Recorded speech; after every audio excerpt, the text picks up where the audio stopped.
పిల్లి ఎలుక. ఒక అడవిలో ఒక పెద్ద చెట్టు తొర్రలో ఒక పిల్లి, దాని కింద ఉన్న కలుగులో ఒక ఎలుక నివసిస్తున్నాయి.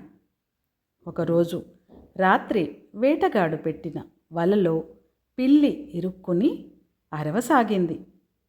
పిల్లి ఏడుపు విని ఎలుక తన కలుగులో నుండి బయటకు వచ్చి తన శత్రువైన పిల్లి వలలో ఉండడం చూసి ఆనందించింది.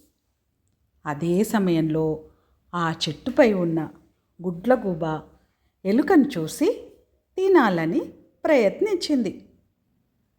ప్రాణభయంతో ఉన్న ఎలుక పిల్లితో స్నేహం చేస్తే గుడ్లగూబ నుండి తప్పించుకోవచ్చని గ్రహించింది.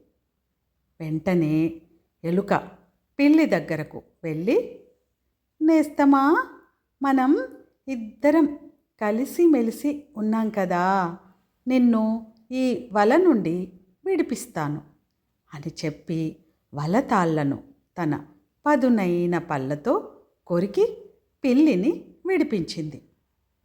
పిల్లి వల నుండి బయటపడగానే గుడ్లగూబ భయంతో అక్కడి నుండి ఎగిరిపోయింది. ఆ తర్వాత పిల్లి ఎలుకకు కృతజ్ఞత చెప్పుకొని రెండు మంచి మిత్రులుగా మారిపోయాయి.